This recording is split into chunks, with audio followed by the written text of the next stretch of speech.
Okay.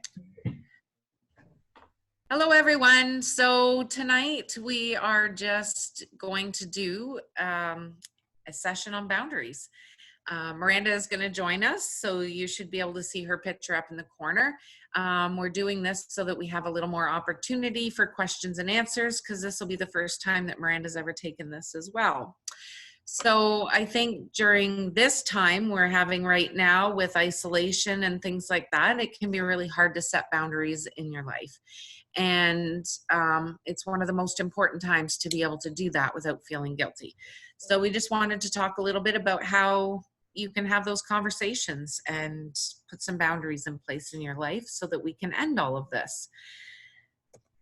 So here just a little to make some fun of boundaries, being so tired that it's hard to say no, and being stacked up with all this work, and then taking the other extreme and putting yourself behind barbed wire fence and not allowing anybody near you.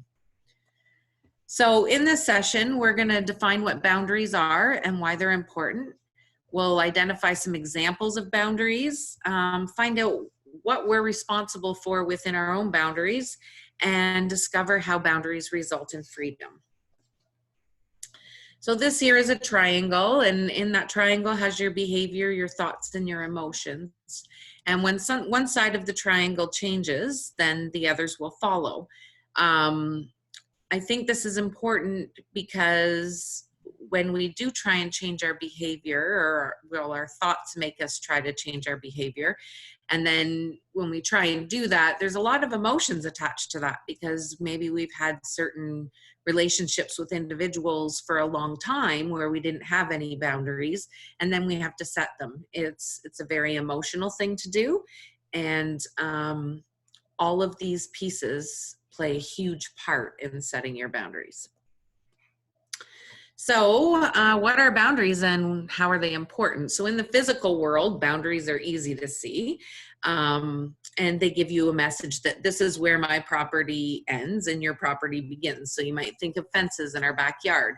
You've got the fence that goes down between you and your neighbor. You can clearly see what that boundary is. But when you're trying to vocalize boundaries to people where they can't see your thoughts and they can't see your values or your ethics, so you have to be able to spell that out and communicate those boundaries to people. They can't just see them. So you can't expect that people know how to respect your boundaries if you're not going to share them. So just as a homeowner sets physical property lines around their property, we need to set mental boundaries, physical boundaries, and emotional boundaries. I think physical comes naturally because all through our life, we've been taught physical boundaries of not touching inappropriately, or, being around people. We learn those physical boundaries when we're in kindergarten. Emotional boundaries, we could have many different backgrounds on how we've grown up. I know emotional boundaries for me was, if I was upset, it was okay to be upset.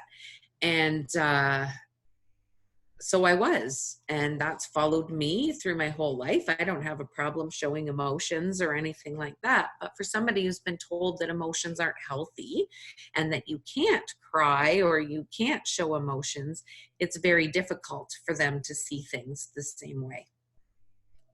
And then we have mental boundaries. And as you know, there's a huge stigma around mental health that causes us to maybe not talk about these boundaries as much, or be able to openly talk to people about it. So I'm hoping that as we go through this, you're going to find it easier in whatever area that you need to set your boundaries. So boundaries define what is me and what is not me. A boundary shows where each individual ends and someone else begins, leading each person to a sense of ownership and responsibility. So that's where personal responsibility comes in. We can't help it if other people don't want to take personal responsibility, but we can ourselves. And if we do that, we won't be owning everybody else's crap, basically.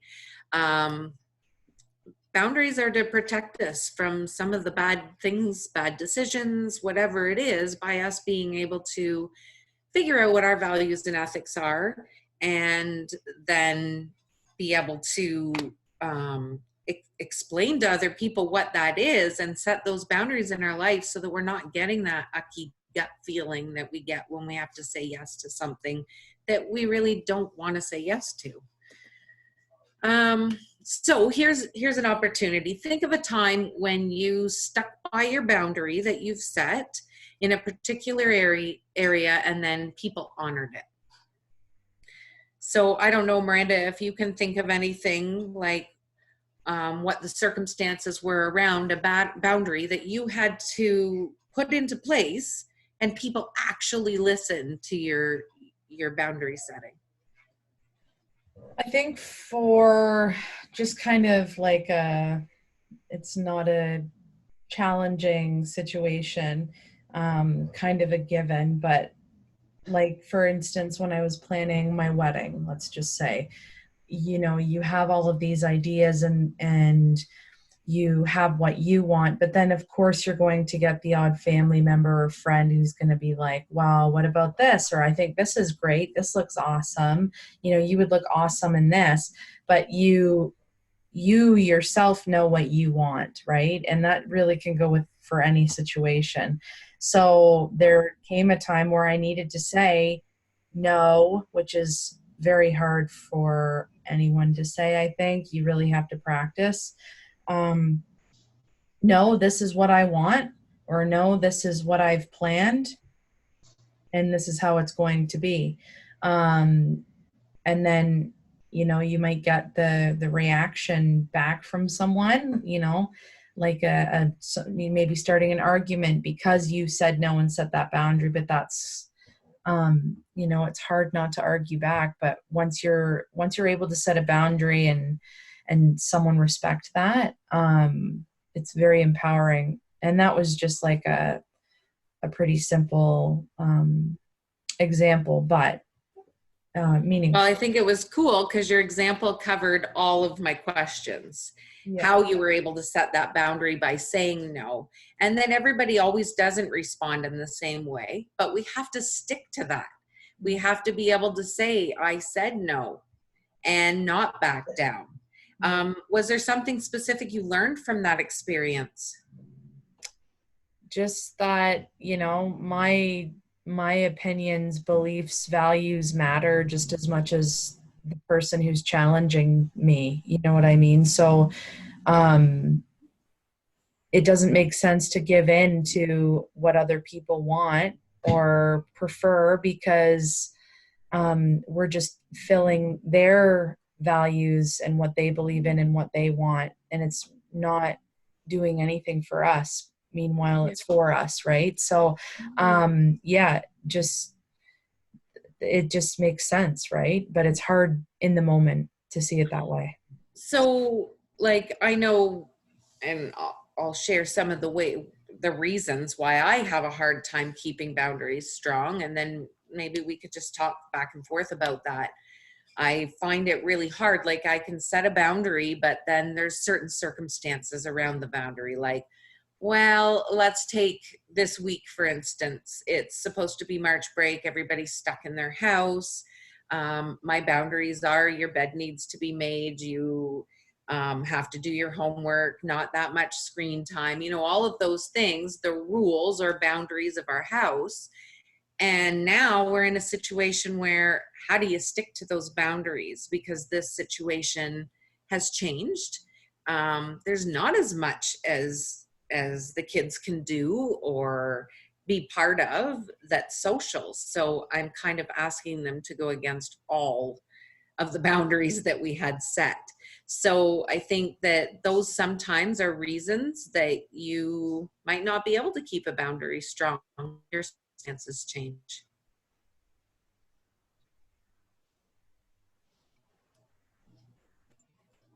Is there any So I think like it's situational. You know, you could have a solid boundary set with someone and then, they find themselves in a situation, or you find yourself in a situation. So you kind of have to revisit that boundary and say, like, and this is where the communication comes in, strong. So, hey, I know that this was, how it is with you and I, but here's the situation, and here's what I'm asking. Here's why I'm asking that we maybe break that boundary. That's just kind of like one example. One part. So I'm not asking you to a situation. I think that would be more fun than us just talking. So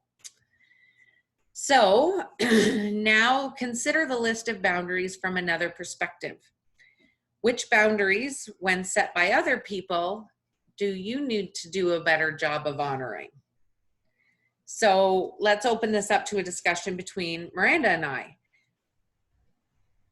Yes, we want people to respect our boundaries, and we want people to listen to what's important to us, our values, ethics. But when we turn the table, how do we respond to other people, which may make us see why other people respond the way that they do? So when boundaries are set by other people, I just love when my dogs bark.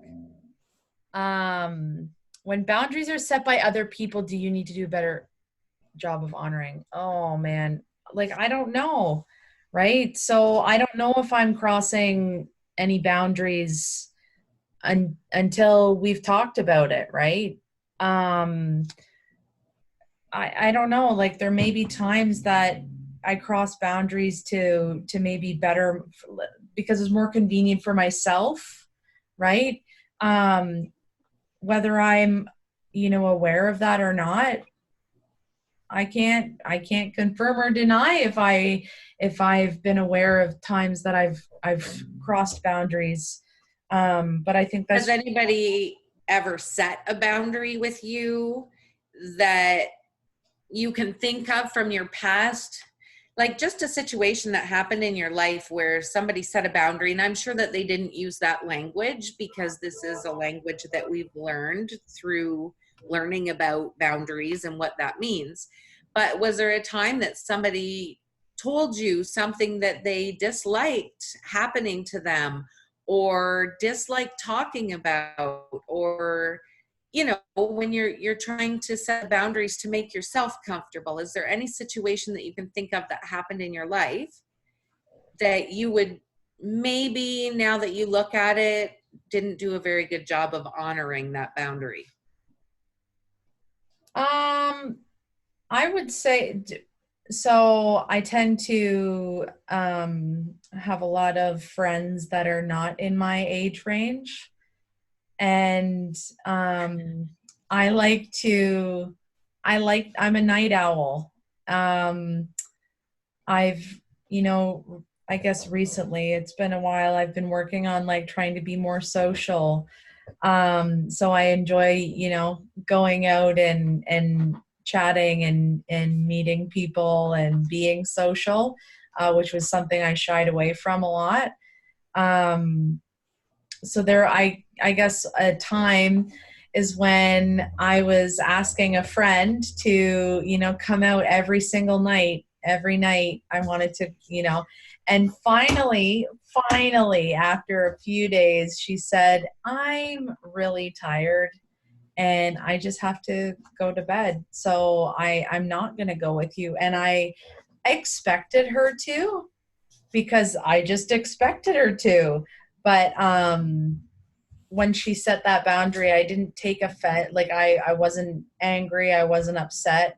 I was a little bit like taken back, but I guess I felt like she deserved a bit more respect from me because she set that boundary. So maybe I guess I saw it as me kind of being disrespectful and really only focusing on what I wanted to do. So that's what I learned from that situation. I hope that was a helpful scenario. Yeah, it was. Yeah. Very interesting. Yeah. So some of those things that pop into your head, I guess you kind of covered, like why might you have a hard time honoring other people's boundaries or even certain people's boundaries, right? And I think that that certain people's boundaries goes back to treat someone the way you want to be treated. In if you're not being treated respectfully from someone and they're trying to set a boundary with you, are you going to work hard at acknowledging and honoring that person's boundary if they totally disrespect you?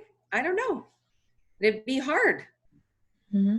So I think that that's like maybe a certain person, like if you had a situation like that in your life where, yeah, you know what, I'm going to have a hard time honoring that person's boundaries because they've never honored mine and they are very disrespectful.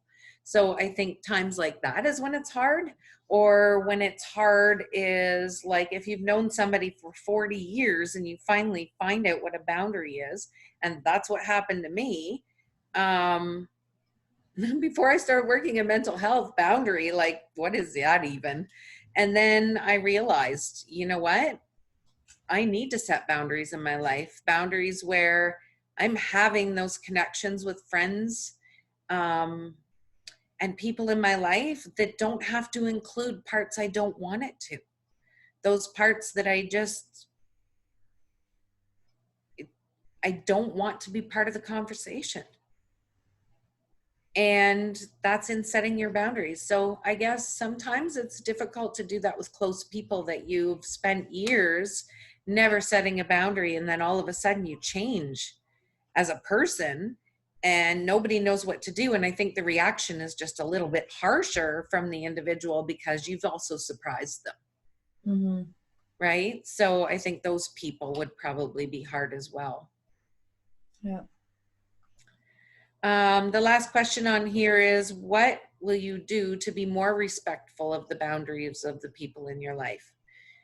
And I think that once I learned about boundaries, and I've done many presentations on it, when you are trying to be so mindful to set boundaries in your own life, and you're more mindful of those moments that give you that gut rot because you know you don't want to go around and do the things that somebody wants you to do, you can feel it in your stomach. You're like, this is a bad decision. So I think that once you've learned those feelings and you've set a couple of boundaries in your life, I think you start to be more cautious of what other people are trying to tell you because you understand it on a different level and you're able to kind of search through those conversations.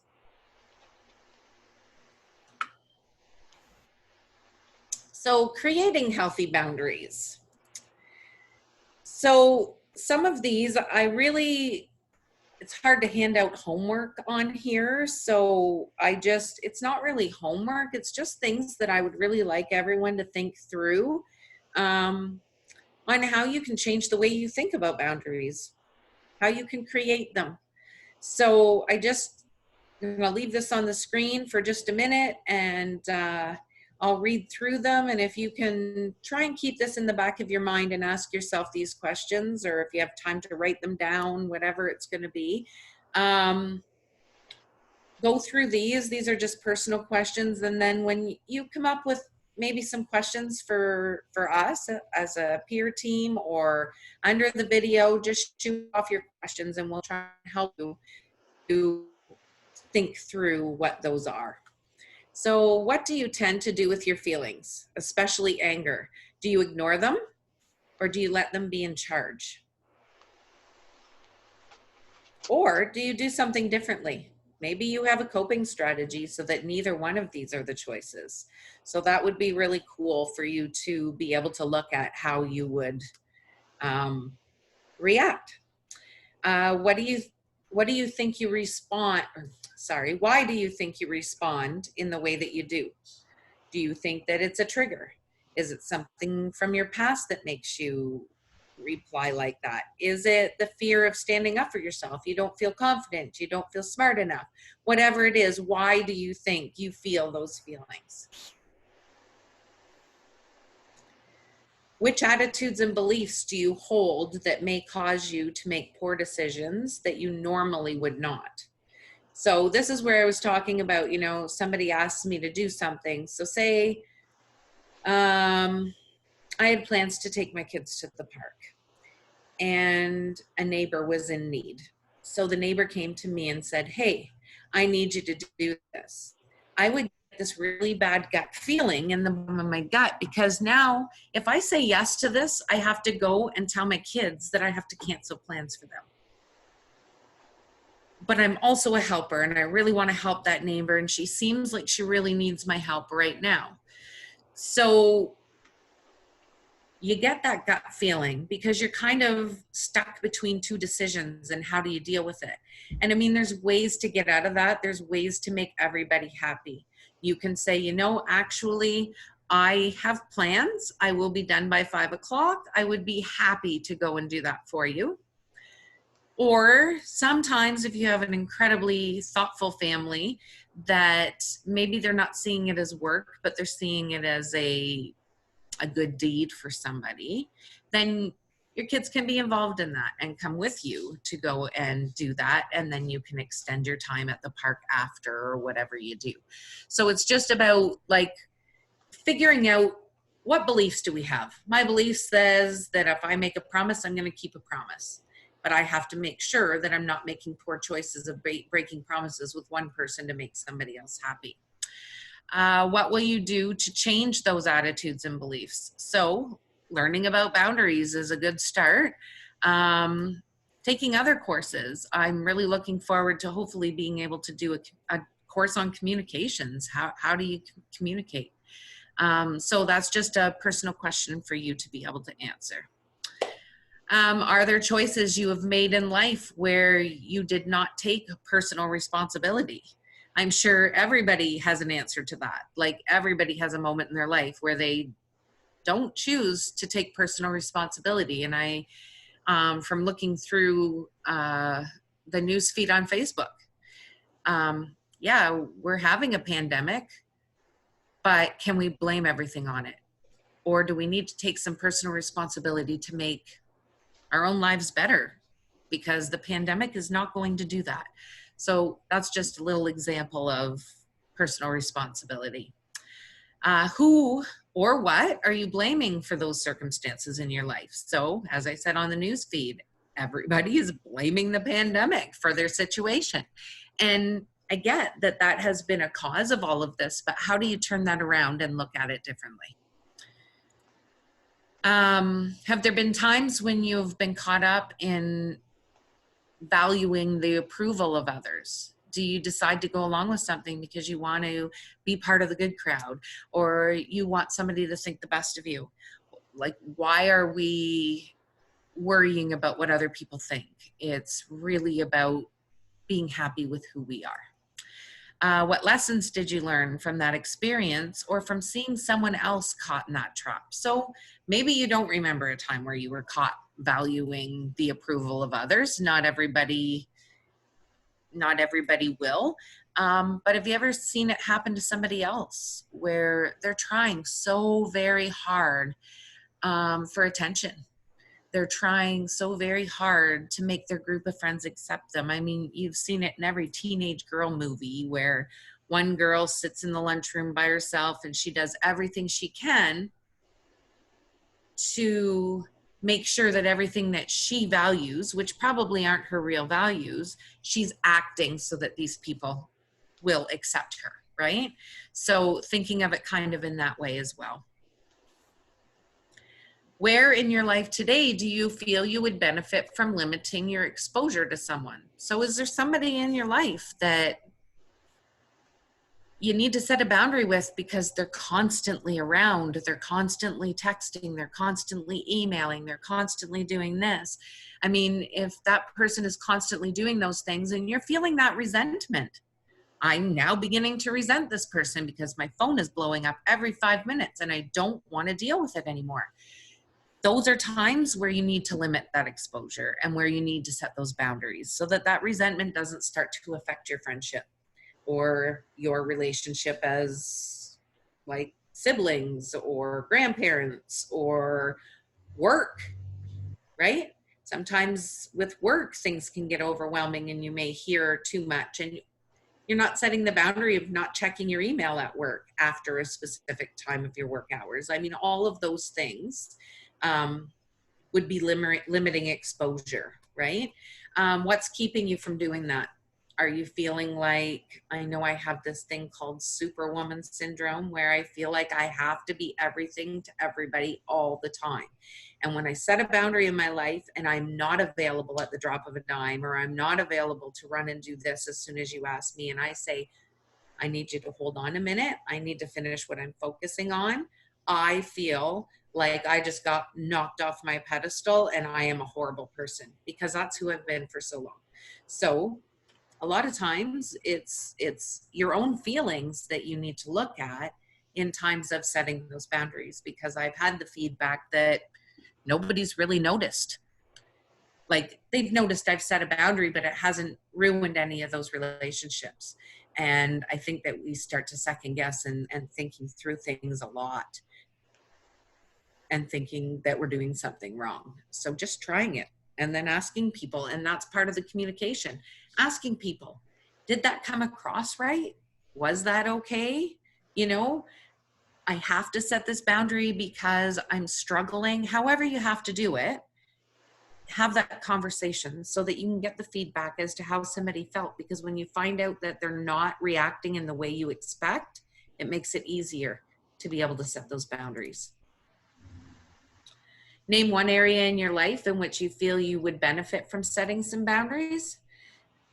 Is there anyone in particular that you are afraid to communicate those boundaries to? And then figure out why. What do you think keeps you from doing this? Why aren't you setting these boundaries in certain areas of your life? Why aren't you setting them with specific people? And then looking at if taking the personal responsibility out of it and not owning their reaction. You are personal for you, and that's it. Personal responsibility. You're not responsible for the reaction. And yes, sometimes it's going to be shocking to you and maybe affect your emotions a little bit, but you need to stay strong through that, and people will see that you're not backing down, and the respect will come in floods from that. So boundaries help us to understand our own personal responsibility so that we can take care of ourselves. We need to keep things that will harm or cause distress at a distance. In short, boundaries help us keep the good in and the bad out. But these fences need to have gates so that we can also let the good in and let the bad out. We are created to take responsibility for certain tasks. Part of taking responsibility or ownership is knowing what is our job and what isn't. So kind of like mind your own business kind of thing, right? It takes wisdom to know what we need to be doing. Knowing the things we should own and take responsibility for actually gives us freedom. If each of us knows where our yard begins and ends, then we are free to do with it what we like. And this is where opinions and judgments come in, right? It teaches people about opinions and judgment. I'm incredibly happy with the person that I am inside. And so I just talk like I do the things I do, and I'm not worried about whether somebody's judging what I'm like. This is what's important to me. I'm going to be who I want to be. If they don't like it, yeah, I'll listen to your concerns if it's something that's affecting you and try and work back and forth through that communication. But I'm definitely not going to change who I am to suit someone else's life. I still need to be me. So boundaries do more than just allow us to care for ourselves. They also help us care for others in a healthy way. So I love this quote that says, an empty lantern provides no light. So self-care is the fuel that allows your light to shine brightly. And that's so true. If we're not able to shine light on things for other people, then we can't show people the way if we're not well. We need to be well ourselves. Maintaining boundaries, or put differently, taking responsibility for our life, opens up many different options. Realizing that we don't need to be limited by circumstances, other people, or the dictates of an internal critical voice that we might be having. We can take greater control of our time, energy, and resources. We can then experience the freedom of feeling good when we're able to set our own boundaries in an assertive way. Freedom that comes with knowing our own boundaries leads to freedom, a whole lot of freedom. If we feel free to say no, then we choose to give to others rather than feel obligated or pressured. I will be the first one to reach out and want to help somebody, but when I'm constantly being asked over and over by the same individual, help, help, help, I need this, I need that, it starts to build that resentment. So, you know, if you need help and you say, I need help, I will be the first one to run. But I don't have to feel obligated. I don't have to feel responsible for that. I will reach out and say, hey, I can help with this when I can. So we need to take responsibility for our feelings, attitudes, beliefs, behaviors, choices, thoughts, values, limits, talents, and desires. To change the world, we need to begin with ourselves. And I feel like learning about boundaries made a world of difference to me. I can now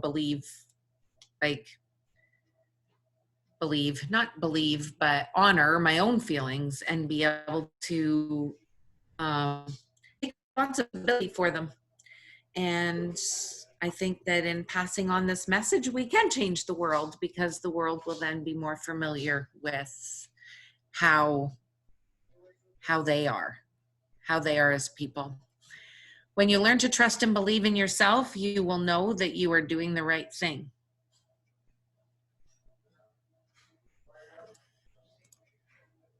So that's the end of our slideshow. I'm going to do the next part about boundaries and what are they and why they're important, and talk about the different personalities. You have passive and aggressive and assertive personalities, and what the difference is and how to be assertive. I think that when you're boundary setting, it's really important to be able to know kind of what personality somebody else falls into, but also to know what personality you fall into so that you're able to make those choices. Miranda, did you have any questions, or did it leave you with a lot to think about? Yeah, definitely. Definitely stuff to like think about, but a lot of like self-discovery kind of through that, like just hearing, you know, the facts and the ideas, and it was mainly like self-discovery, and some questions might generate later, but if I do have some, I'll post them. Awesome. Yeah. Okay. Thanks for joining me for my first live video group. It was fun having you, and I hope that we have another one to upload shortly. Thanks everyone for watching, and have a great night. Bye.